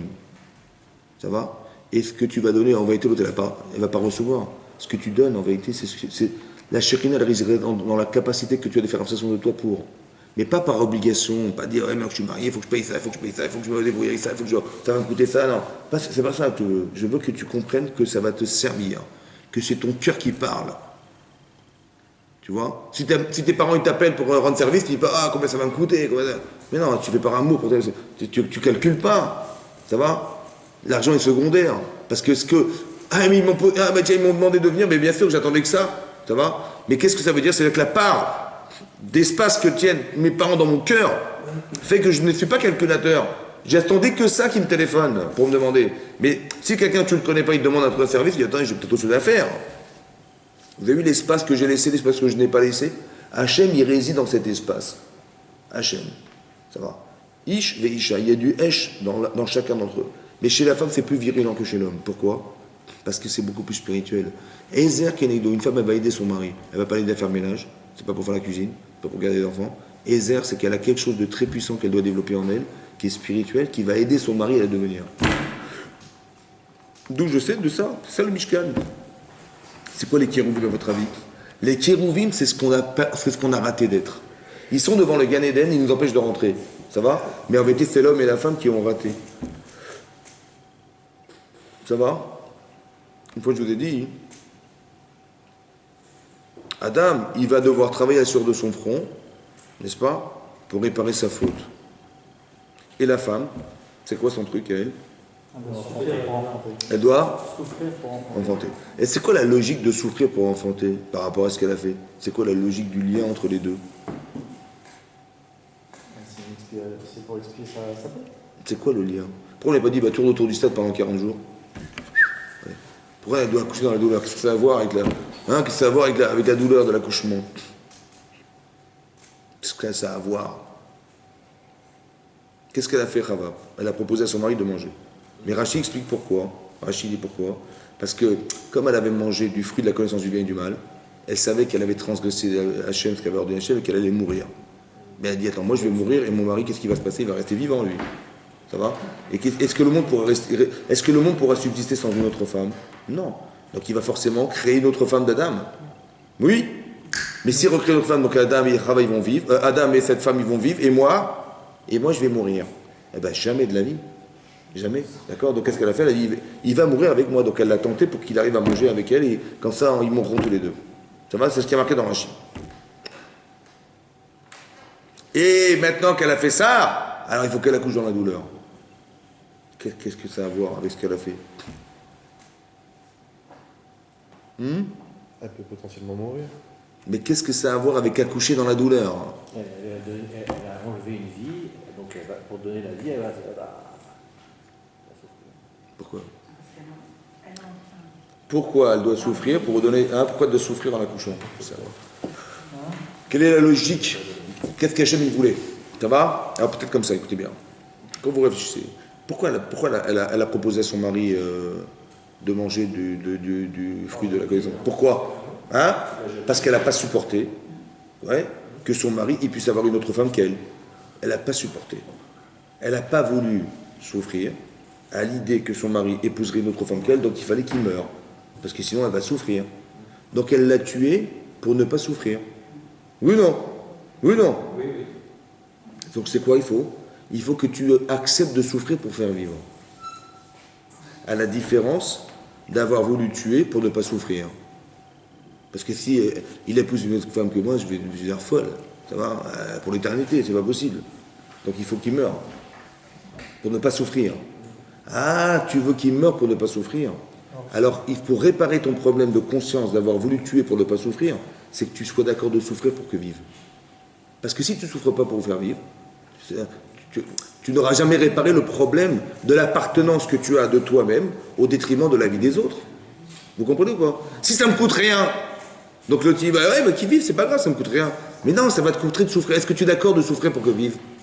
Ben, si tu es d'accord de souffrir, à la différence que tu n'as pas voulu souffrir pour que meure, Ça compense. mais c'est logique. C'est la conscience d'avoir tué pour ne pas souffrir, ben c'est de comprendre combien ça t'a coûté de ne pas faire vivre. Alors tu vas le savoir dorénavant. C'est pas une punition, ça. Vous comprenez que c'est pas une punition? C'est pas une punition. Que la Torah, Hachem n'a pas puni la Chava. Il a simplement remis en place des situations que normalement elle aurait dû dire j'assume, voilà, j'ai fauté, j'assume, je meurs. Ok, j'assume. Mais le problème, c'est qu'elle n'a pas assumé ça. Elle a dit moi, je vais mourir toute seule, mais c'est avec la vie. Il faut que. Je ne vais jamais supporter que mon mari n'épouse une autre femme que moi. Et donc il faut qu'il meure, bien entendu. Comment je vais être toute seule? Oui. Donc égoïstement, à la fin, elle a réfléchi égoïstement en disant qu'il fallait qu'il meure pour que je ne sois pas en souffrance. Mais non, mais il a sa vie, je suis désolé, il a sa vie. Tu as compris? Maintenant, comment tu vas le comprendre? Combien tu es prêt à te sacrifier pour que vive? Moi, c'est moi qui vais perdre pour qu'il vive. C'est moi qui vais prendre de moi pour que vive. Dorénavant, la Shekhina, elle va résider dans la capacité à prendre de toi pour que vive. À la différence d'être égoïste et de penser qu'il n'y a que moi qui dois vivre et que si je vais souffrir au détriment de la vie des autres, ben, je ne souffrirai jamais et donc il va qu'il meurt. Vous comprenez ce que je veux dire? C'est incroyable, c'est effroyable. Mais quelque part, il y a quelque chose il y a une notion d'essayer de récupérer la Shekhina qu'on a raté d'être. Elle n'était pas femme. Il y avait du Hesh. Vous comprenez? Il n'y avait que le Hesh sans avoir de support. Hachem, il est parti. Vous avez compris que quand il y a une frustration personnelle, c'est qu'Hachem, il s'est barré. Vous comprenez maintenant? Quand il y a une frustration, quand je ne suis pas heureuse, quand je ne suis pas heureux, quand je doute, c'est qu'Hachem, il est parti. Par contre, quand je suis épanoui, quand je suis sereine, quand je suis serein, quand j'ai confiance en moi, ben c'est qu'Hachem, il est présent. C'est ça que ça veut dire. C'est pas plus, c'est pas de la mystique. Veshachanti betocham. Quand vous voyez un couple épanoui, c'est que la Shrina est présente. Parce qu'on respecte les lois de la Torah, du respect qui est un respect marital entre un homme et sa femme. Et qui sont dans le règle de la Torah. Mais pour respecter la Torah, encore faut-il comprendre qu'est-ce que c'est qu'une femme. Encore faut-il comprendre qu'est-ce que c'est que ma femme. Encore faut-il comprendre qu'est-ce que c'est qu'un homme. Et faut-il comprendre qu'est-ce qu'est mon mari. Vous avez compris? La différence fondamentale de comprendre fondamentalement comment fonctionne une femme, émotionnellement, intellectuellement, etc. Et comprendre aussi ma femme en particulier. Mais quand j'ai dit arrête mes coups d'échetli, je l'ai sanctifié, ça veut dire que j'ai marqué cette différence, je conçois la différence. C'est dommage que les gens qui conçoivent des différences n'arrivent pas à entretenir cette vérité de différence, qui est la différence.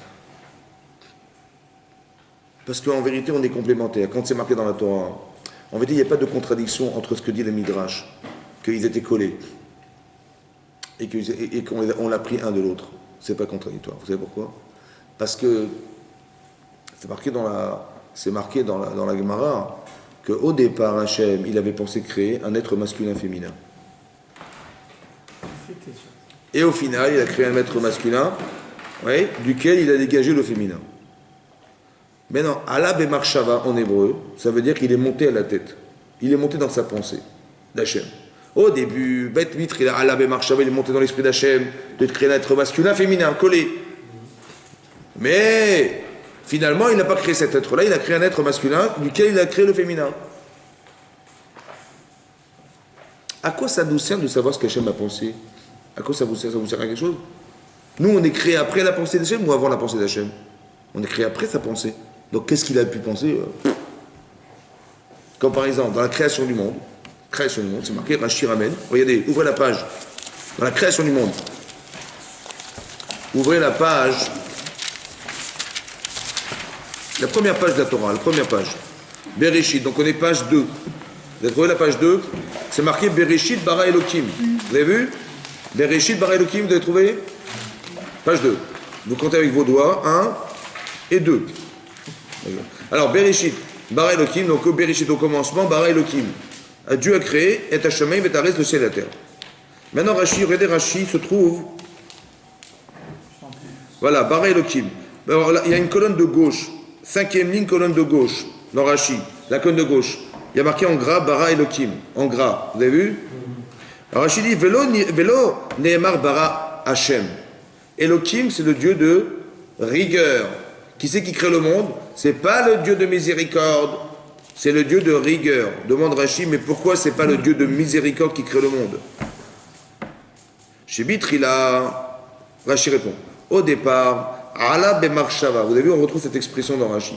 Il était montré à son esprit, livroto bemidat adin, de le créer avec la rigueur.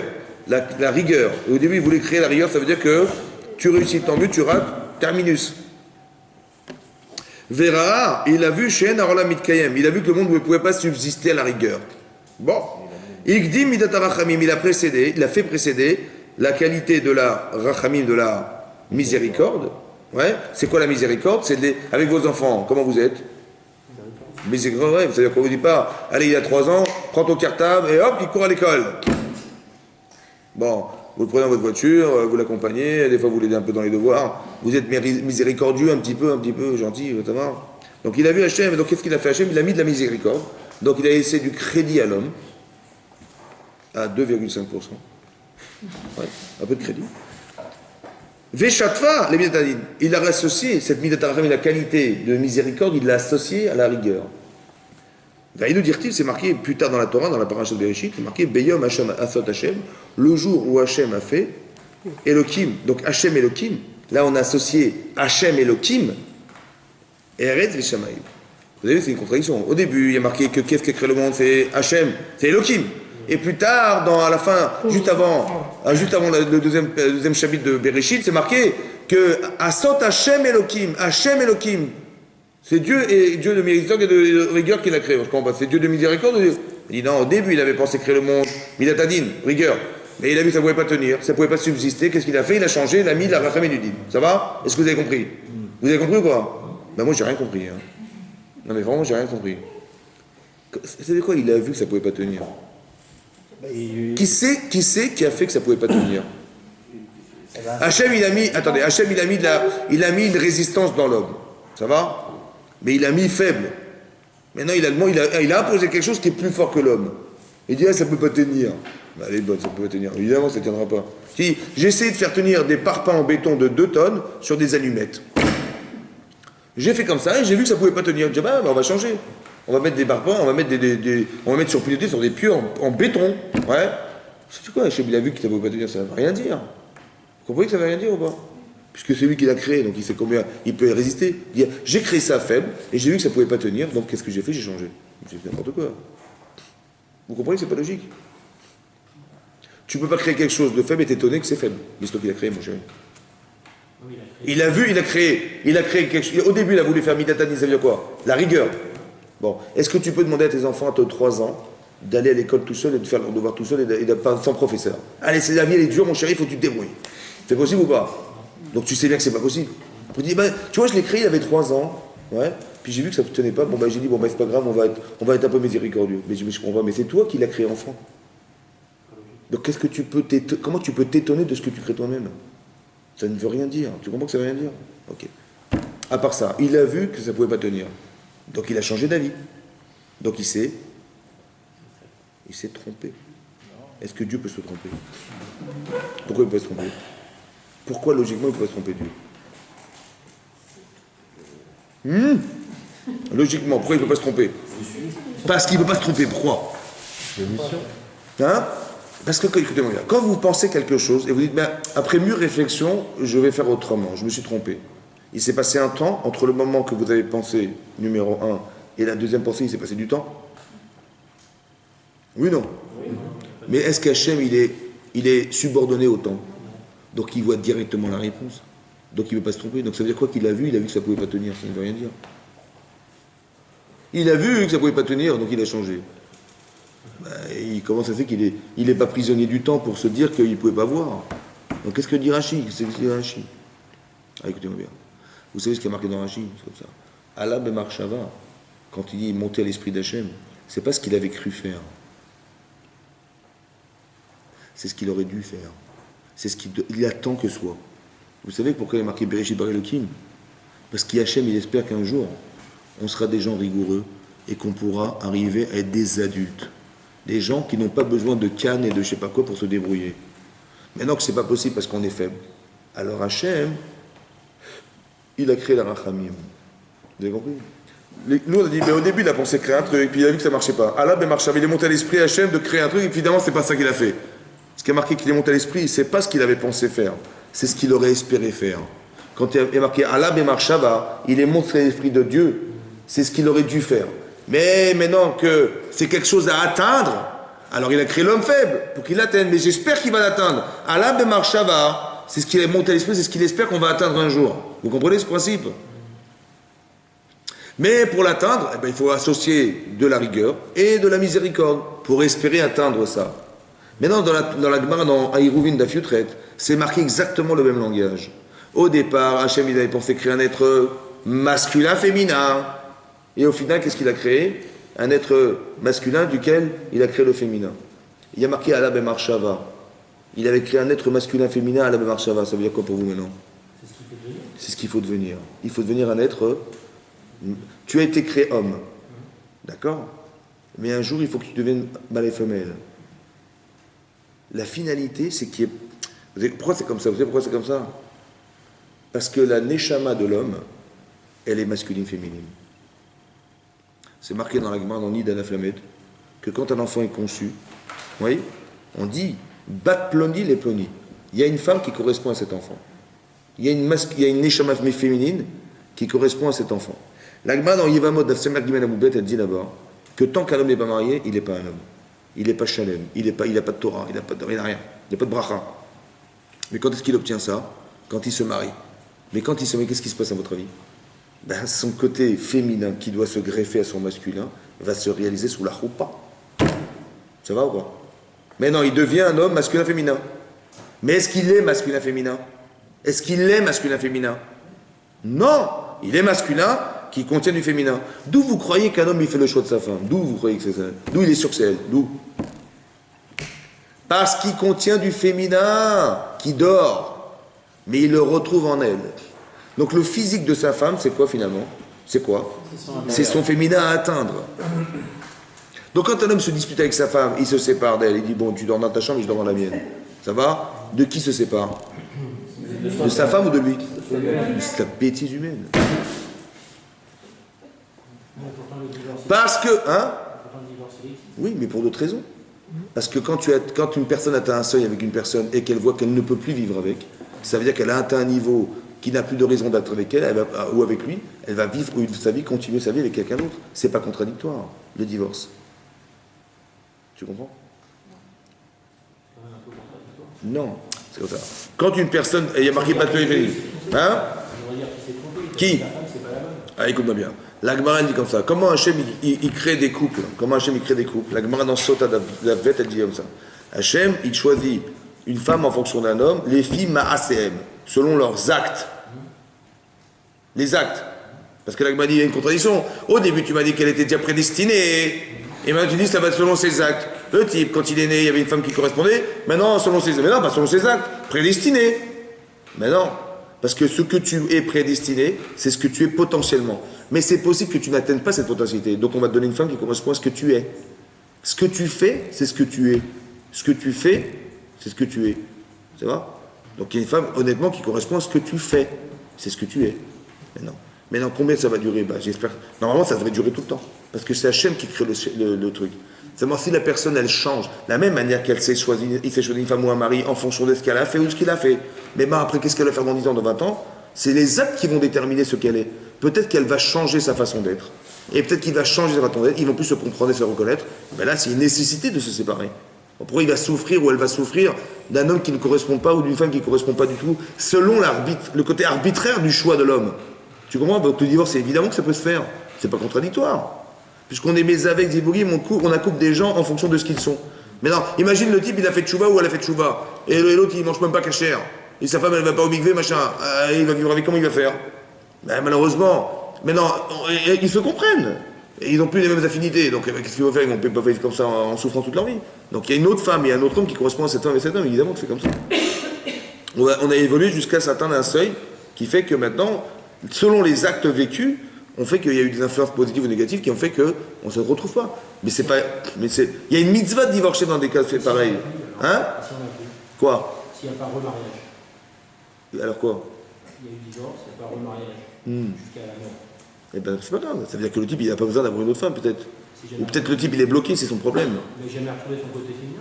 Ça veut dire aussi peut-être qu'il y a des blocages psychiques qui font que la personne ne se retrouve pas, ou elle a peur, la personne, ou elle est traumatisée par ce qu'elle a vécu, et donc elle a peur de... etc.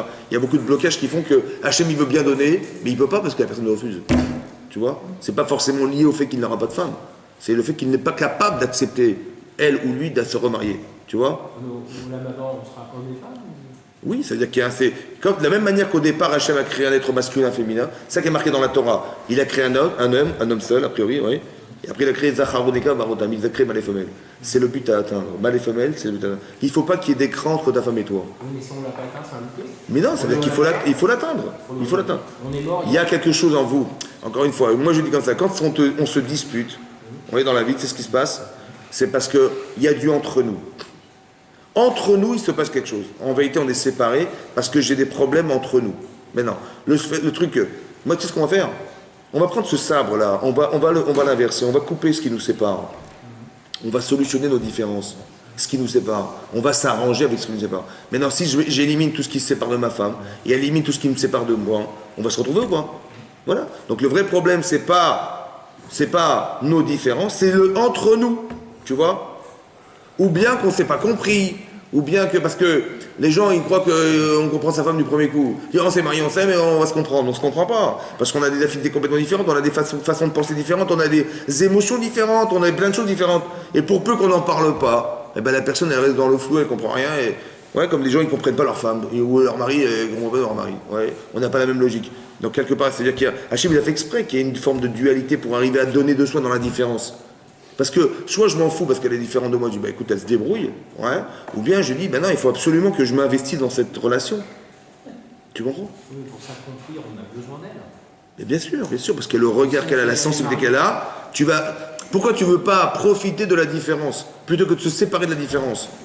Voilà, donc c'est ça, et ça qu'il faut atteindre. Il faut atteindre ce niveau de conception, ouais, où tu vas le comprendre dans la paracha de Teruma, que si tu ne prends pas de toi, tu n'as pas de résultat. Si une femme, elle donne à son mari, elle prend d'elle par amour, et qu'un mari, il prend de lui par amour, il prend de lui, pas qu'il donne, il prend de lui, il donne de lui, tu vois. Donc il laisse un espace, l'espace qu'il donne, et la proportion du don de soi, c'est la proportion qu'elle a dans sa tête, sa femme. Et l'inverse aussi, ton mari, pareil. Mais pour ça, il faut réfléchir avant combien j'aime. Il faut nourrir cette relation pour dire, voilà, je donne en proportion. Il faut savoir combien est valorisant le Shabbat pour faire une Séouda. Il faut savoir combien est valorisant le mariage pour organiser un repas.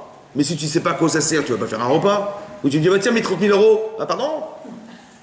30 000, pourquoi faire? Tu vois? C'est parce que tu as compris le sens des choses que tu relativises. Et donc, tu vas marquer la situation par une séouda, un repas. Mais si tu n'as pas la relation, tu n'as pas la séouda, évidemment. Tu vois? Qu'est-ce que tu vas donner? Tu vas rien donner du tout. Ah, tu donnes parce que ça représente quelque chose d'énorme.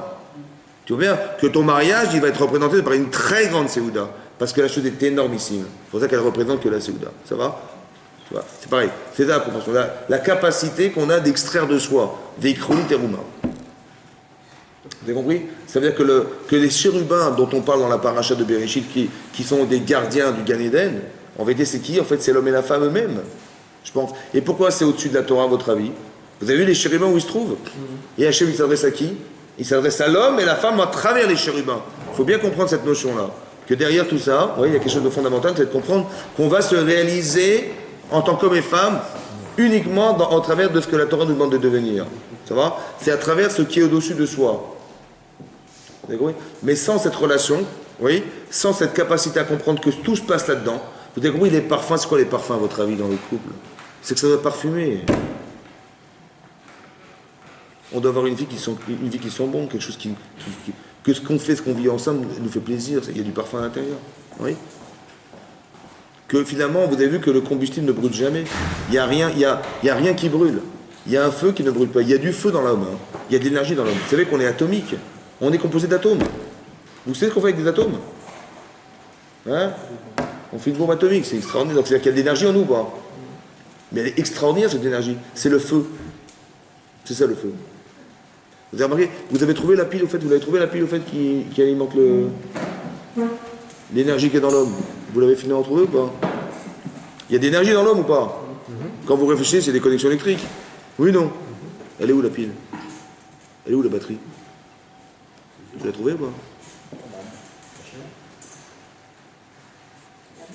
Bah oui, il n'y a rien d'autre. Hein. Tu fais ta radio, tu cherches bien, tu fouilles. On a dépecé tout un corps humain, on n'a jamais trouvé de batterie. Hein. Elle est où l'énergie? C'est le Hesh. C'est le feu de l'homme et le feu de la femme. Ça va? Il y a quelque chose de puissant qui vient du Hesh. C'est Hachem. Une fois on a dit, Adam, c'est Aleph Dam. Aleph Dam. Il y a du Aleph, il y a du Echad. Dans l'homme, il y a du Echad. Mais il y a du Dam. Il y a aussi du sang. Qui est Adam ou Anefesh. Parce que le corps est alimenté par ce sang. Mais la conjugaison des deux êtres. Il y a du Aleph, il y a du 1, il y a de l'éternel, il y a quelque chose de Echad, unique. Il y a du Dam. L'association des deux. On n'a pas demandé à quelqu'un d'être un Echad. On n'a pas dit à un type, tu vas être un curé, tu vas te séparer de toute la terre et tu vas vivre dans ta chapelle. On ne veut pas de ça. On ne veut pas non plus l'inverse, qu'un type qui est complètement matérialiste. Il n'y a pas de spiritualité. Non. On veut les deux. On veut qu'une personne soit Adam. Maintenant, pour arriver à être les deux, il y a forcément une adéquation. Parce que comment tu peux être spirituel et matériel à la fois? C'est ça l'enjeu de la vie. Quand vous réfléchissez à des choix de votre vie, c'est toujours un problème spirituel, corporel. Toujours, toujours, toujours. Et qu'est-ce que tu vas faire? Tu vas partir en vacances, mais où, comment, avec quoi? Et tu veux te reposer, mais oui, mais dans quel endroit? Tu veux partir, mais combien ça va me coûter? Tu vois? Ben oui, j'aurais bien voulu, mais ça va me coûter trop cher. C'est toujours des choix qui soient des choix qui sont spirituels, parce que c'est nécessaire. Mais est-ce que je vais pouvoir? Si j'ai pas de corps, bien sûr que je peux tout faire. Mais c'est parce que j'ai un corps que j'ai un problème. Vous comprenez pas? C'est mon côté Adama qui me dérange. Le Adam, c'est le côté Adama. Donc il faut s'affiner pour arriver à rejoindre ce qui est essentiel dans l'homme. Ce qui fait écran entre soi et soi, c'est son corps. Donc quand vous affinez votre personne, vous rejoignez ce que vous êtes. Quand je donne au service d'eux, je donne sans intérêt personnel, je donne sans moi, entre guillemets, sans l'intérêt de moi. J'ai utilisé mon corps au service de quelque chose. Qu'est-ce qui fait écran? Rien. C'est ça le Mishkan. C'est ça qu'on doit pouvoir atteindre dans sa vie. Mais alors ça se comprend dans le Mishkan? Ça doit un jour se comprendre en couple, ça doit se comprendre avec nos enfants, qu'un jour tu vas comprendre que tu peux faire sans intérêt personnel. Mais quand tu fais sans intérêt personnel, tu es rattaché essentiellement à la chose. Et je vous donne un exemple très simple. Que c'est pas intellectuel ce que je vous dis, c'est physique, c'est comme ça. Et on va essayer de le comprendre ensemble. Imaginez-vous un enfant, il a 5 ans, il est à la crèche, ouais. Et la maîtresse a dit, écoutez, c'est Shabbat ce soir, on est vendredi, vous allez faire un dessin pour vos parents, pour Shabbat. Ça va? Alors le petit garçon, il dit, ouais, bien sûr, un petit dessin. Bon. Il prend sa feuille, il dit à la maîtresse, je voudrais dessiner mon père et ma mère. Vous pouvez m'écrire papa et maman sur le tableau? Elle dit, oui, bien sûr. Donc elle écrit papa, il a écrit maman, et lui, il veut absolument reproduire papa, maman sur le tableau. Donc qu'est-ce qu'il fait? Il dessine son père. Comment il dessine son père? Il fait un rond, ouais. Il fait un rond, un gros rond comme ça, avec un bâton, un grand bâton, ouais, et un bâton à droite, un bâton à gauche, et un petit bâton à droite, à gauche.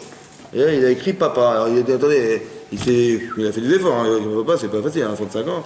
Papa, c'est quoi ça? C'est un P, d'accord? Bon, il a écrit grossièrement papa. Après maman, alors, il a fait un rond, avec des bâtons sur la tête, oui, oui.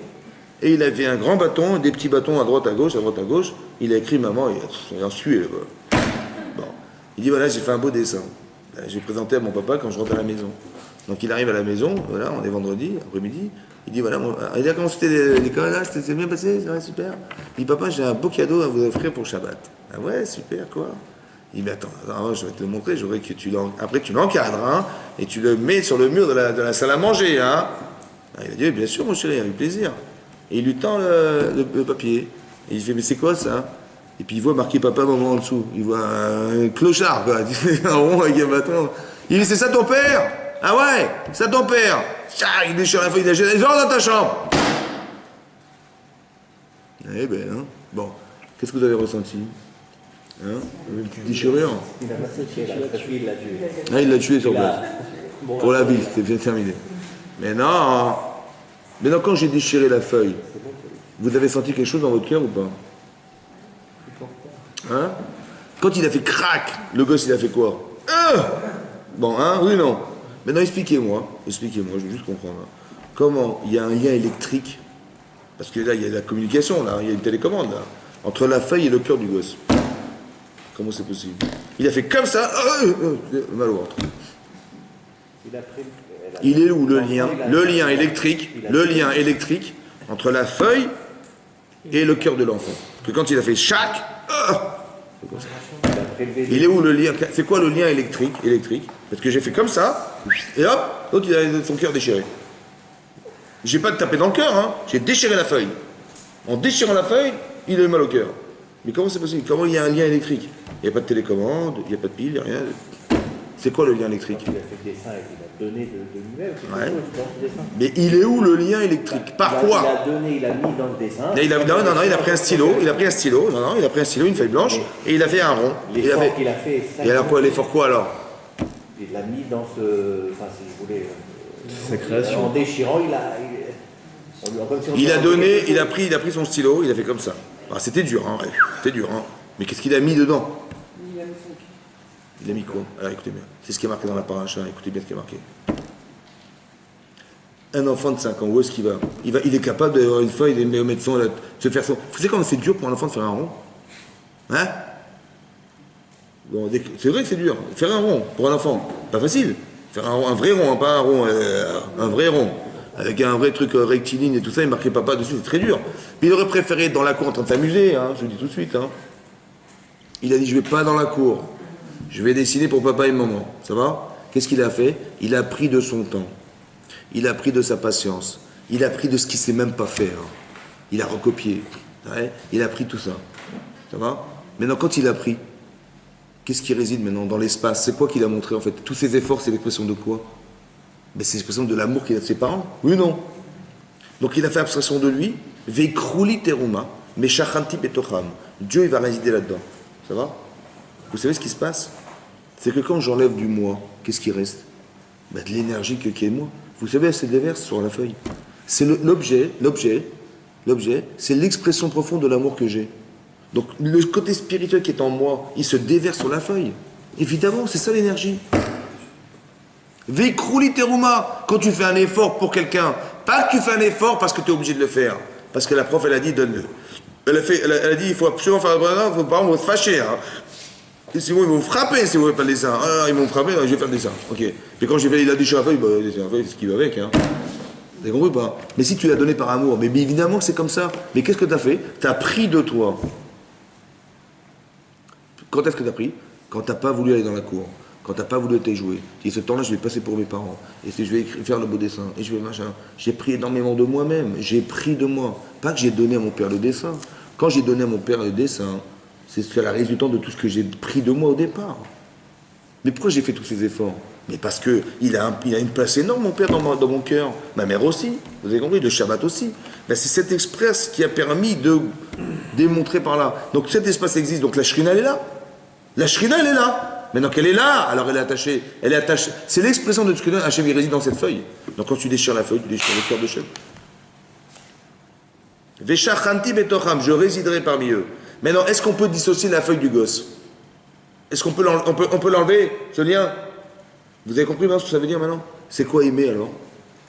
Quand tu arrives à ce degré de don de soi, avec sa femme et son mari, qu'est-ce qui peut les dissocier dorénavant? Mais plus rien, parce qu'on est unis. On a des corps séparés, mais en vérité on est liés. Qu'est-ce qui nous lie? C'est Hachem. C'est ça la Shekhinah Benehem, la Shekhinah entre eux. C'est que le lien spirituel qui existe entre eux, il est indélébile, tu ne peux plus l'enlever. Vous avez compris? Quand on se dispute, en vérité, quand on se dispute, essayez de réfléchir, quand on se dispute, on n'est pas d'accord.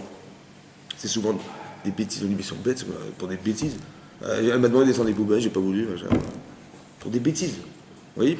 Comme une fois je vous avais dit, il y avait un couple, une fois ils m'ont fait rigoler, parce que le type il me dit, écoutez, ma femme elle a fait des efforts, elle est devenue un peu plus religieuse, machin, mais là je lui ai dit, écoute, arrête Shabbat de laver la vaisselle avec ton éponge, ça suffit.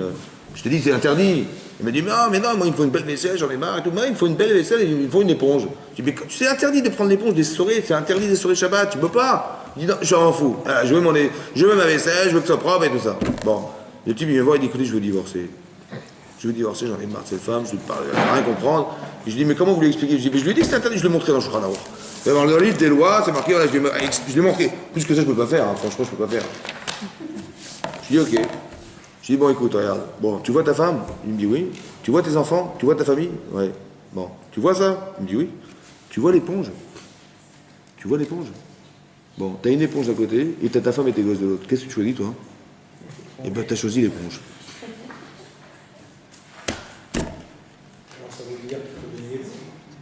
Ça veut dire comme ça. Tu dis à ta femme, tu sais quoi, quand tu laves la vaisselle, tu te sépares de moi, c'est dommage. Parce que moi, je ne peux pas supporter ça. Mais non, si tu dis non, non, non, je préfère la vaisselle que mon mari, c'est ce que tu es en train de dire. Tu dis non, non, moi, il faut la vaisselle, machin. Mais essaie de réfléchir à ce que tu dis. Tu es en train de dire, eh ben je m'en fous, moi, mon mari, machin. Ça veut dire qu'il n'y a pas d'espace dans lequel j'existe. Parce que si j'existais, tu dirais, pour une éponge, pour une vaisselle propre, je vais faire de l'appel à mon mari, mais c'est n'importe quoi. Mais ça dépend de combien tu laisses d'espace dans toi pour lui. Combien tu donnes. Vous comprenez? C'est là que la shrina, elle se situe. Mais qu'est-ce qui se passe? Ah non, moi je mets ma vaisselle, donc ça veut dire que tu considères que ta vaisselle est plus importante que ton mari. Ben oui, parce que manifestement, tu préfères avoir une vaisselle propre que de devoir gueuler. Ah, il y a un problème. C'est-à-dire qu'il y a une déconsidération des choses. Mais ça, le problème, vous comprenez ce qui se passe? C'est de la bêtise humaine. Il n'y a pas de shrina là-dedans. Il n'y a pas de présence divine. Parce qu'il n'y a pas un homme, il n'y a pas une femme. Je dis l'autre qui dit, mais moi je veux divorcer parce que je préfère l'éponge. Et l'autre il me dit, moi je vais faire la vaisselle propre que mon mari, je n'importe quoi. Vous avez compris quand c'est de la bêtise? Par contre, donc c'est-à-dire qu'il y a entre nous en vérité qui se traduisent par des choses qui ne sont pas logiques et qui font que si on les émine un peu, ben on va se retrouver. Ça va? Mais tout ça, il faut le comprendre de façon cohérente. Tu prends de toi et tu donnes, par plaisir et par. Devenu libo, il faut donner avec son cœur. Ça va? Ne fais pas par obligation, on dit ouais, je suis marié, c'est normal, il faut que je paye. Mes enfants, c'est pareil, il faut payer la scolarité, il faut payer le machin, je suis normal. Normal, je suis père de famille, je suis responsable. Ne le vis pas comme une obligation, c'est de la bêtise. Fais-le parce que c'est nécessaire, parce que c'est l'épanouissement de tes enfants. C'est ça la mitzvah. Et là, la shrina va résider, évidemment. Et qu'est-ce qui peut nous dissocier dorénavant? Ben rien. C'est indélibitoire. On est arrivé à atteindre un niveau que quand je comprends mon épouse autant qu'elle comprend qui je suis, on est capable de définir qu'est-ce que c'est qu'un homme et qu'est-ce que c'est qu'une femme, ouais, dans tous les domaines, à tous les niveaux. Il y a rien. Et quand je n'ai pas compris, elle le sait parce que je lui ai expliqué que des fois je ne peux pas ne pas comprendre. Elle a la patience de m'expliquer ce qu'elle pense. Et ça, on arrive à comprendre. Parce que, vous savez, quand je m'énerve, c'est qu'elle n'a pas beaucoup d'espace parce que je peux faire avec elle ce que je ne peux pas faire avec ma grand-mère. Ben oui, parce que ma grand-mère, je ne vais pas hausser le ton, hein, ça ne se fait pas. Mais ma femme, je peux me permettre. Je dis, mais ça veut dire que ta femme, elle est moins importante que ta grand-mère. Il y a un problème. Vous avez compris la distance que tu crées, l'espace que tu laisses. Ah, tu as du respect pour elle et pas pour ta femme, c'est pas normal. C'est-à-dire qu'il y a un travail qui n'a pas été fait de façon préliminaire. Il y a un travail qui n'a pas été fait. Tu n'as pas dû définir le lien. Tu ne sais pas quelle est la kedusha de ta femme, quelle est sa sainteté, qu'est-ce qui la sépare des autres. Tu as oublié, ou alors ça a perdu la valeur, ou alors tu as cru que maintenant que tu es casé, tant mieux, Baruch Hashem, ma vie s'arrête là. Vous avez compris, tous ces principes sont faux. C'est pour ça qu'il faut reconnaître. Tu as dit, essaie de comprendre ce que tu as dit. Tu as dit, ma femme, elle est spéciale. Mais qu'est-ce qui la différencie des autres? Je n'ai pas compris. Mais il y a ça, il y a ça, il y a ça, il y a ça, il y a ça. Maintenant que tu as entretenu le rapport avec ce que tu sais être fort chez elle, pourquoi tu voudrais le perdre maintenant? Tu veux le perdre? Mais non. Donc c'est ça qui va te permettre. Donc cette considération, elle va permettre de prendre de toi, et la proportion que tu donnes, c'est ce qui va permettre de donner de toi. Et ce que tu donnes est exactement proportionnel à ce que tu ressens. Mais Hachem, il réside là-dedans. Mais il faut faire ce travail. D'accord? Tu vas donner de l'or. Si tu n'as pas compris pourquoi il faut donner de l'or dans le Mishkan, alors tu vas le regretter. Il faut que tu comprennes ce que tu fais. Il faut que tu comprennes pourquoi tu le fais. Et qu'est-ce qui va te lier. Et si tu l'as compris, tu vas l'entretenir. Et c'est ça l'acte, finalement. Vous avez compris? Voilà. Et c'est ça peut-être. Essayez de réfléchir après avec toutes ces données-là. Qu'est-ce que c'est qu'un couple? Qu'est-ce que c'est que la famille? Tout ça, c'est exactement ça. Avec vos enfants, c'est exactement ça. Vous ne gagnez rien du tout. Qu'est-ce que vous gagnez? Mais rien. Vous prenez de vous, vous ne gagnez rien. Comme si que vous donnez en permanence sans avoir de retour. Mais c'est ça les Shem Shamaim. Est-ce que le lien n'est pas fini? Hein? Parce qu'il y a de l'énergie et pas Mais non, parce que quand tu aimes, il n'y a pas de limite. Et tu vas te rendre compte que plus tu aimes, et plus tu vas. Parce qu'en vérité, la volonté, le désir, il est infini en toi. C'est extraordinaire, c'est comme ça. Mais alors, qu'est-ce qui fait écran? Son bouffe. Mais quand tu vas voir que ton corps, il va prendre du plaisir à faire, il n'y a plus d'écran, il n'y a plus rien qui fait obstacle. On est devenu mâle et femelle. Tu vois? Voilà. Il n'y a rien qui nous sépare. Tu vois? C'est ça, des couples qui ont beaucoup d'expérience, oui, et qui ont su au départ rassurer l'autre dans son choix. Tu vois? Et rassurer dans les deux sens. Rassurer l'autre. Laisser mettre. Tu comprends? Ça ne suffit pas de dire oui, on s'est marié alors. L'espace, tu vois, que tu laisses, il est consolidé parce que je te rassure que je suis cette personne. Maintenant que c'est consolidé, alors on va pouvoir maintenant remplir. Et tout ce que tu fais va remplir cet espace ou va l'agrandir. C'est ça la shrina. Et Hachem, il réside là-dedans. Il ne réside pas dans ce que tu donnes. Une femme, elle attend quelque chose de toi, mais elle espère que ça vienne de toi. Parce que si tu offres une bague à ta femme en passant par le voisin, tu vas voir ce qui va se passer. Tu dis à ta femme, voilà son anniversaire, je t'ai acheté une bague, j'ai j'ai pas pu la donner, donc je l'ai donnée à mon voisin qui te la donne ce soir pour ton anniversaire. Ça va? J'espère que tu es contente. Tu as reçu ta bague. Tu es contente ou pas? Vous avez compris? En dehors de la matière, il y a quelque chose de soi. Il faut donner de soi. C'est ça la Shekhina, la présence divine. Hachem, il réside dans cet espace. Ça va? Hazako. Au Baruch.